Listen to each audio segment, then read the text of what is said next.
Dans un repère orthonormé, OIJK, on considère les points A, B, C, D avec les coordonnées suivantes. Je vous laisse découvrir l'énoncé, au besoin en appuyant sur le bouton pause de votre lecteur vidéo.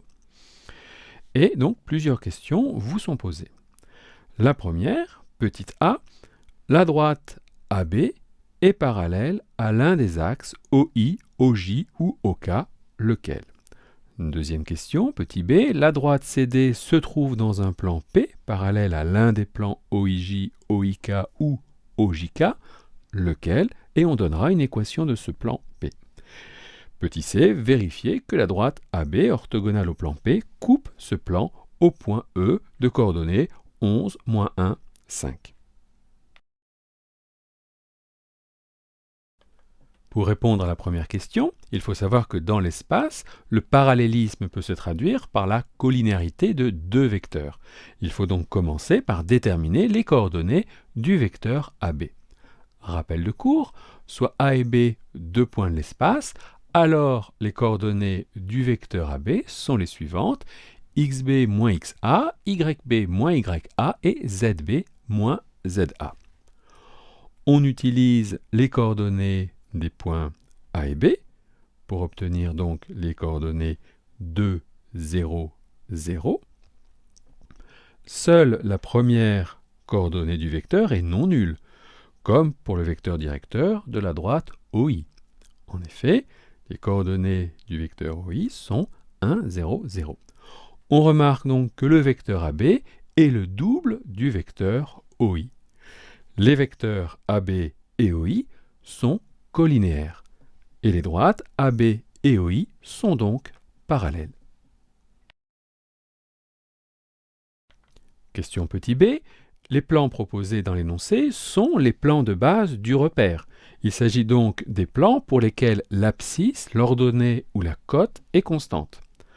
On remarque que les points C et D ont la même abscisse, 11, et la droite CD appartient donc à un plan P parallèle au plan OJK. Ce plan P a pour équation x égale constante, c'est-à-dire ici x égale 11, donc la droite CD est incluse dans le plan P d'équation x égale 11. Pour répondre à la question petit c, dans un premier temps, justifions que la droite AB est bien orthogonale à P. La droite AB est parallèle à OI. De plus, le repère OIJK est orthonormé, donc la droite OI est orthogonale au plan OJK, et par suite au plan P.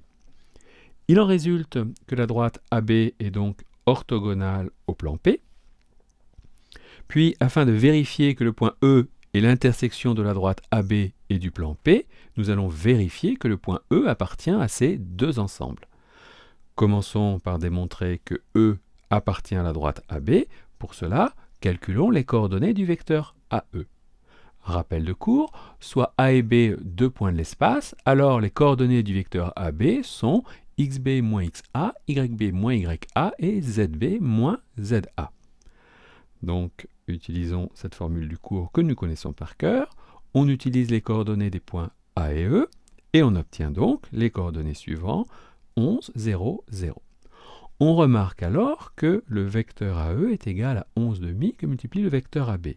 Les vecteurs AB et AE sont donc collinéaires avec un point commun, ce qui signifie que les points A, E et B sont alignés. Et par suite que le point E appartient à la droite AB. Vérifions à présent si le point E est dans le plan P. Donc on a vu à la question petit b que le plan P a pour équation x égale 11. Donc xe égale 11, le point E appartient au plan P. Puisque E appartient simultanément au plan P et à la droite AB, E est bien l'intersection entre la droite AB et le plan P.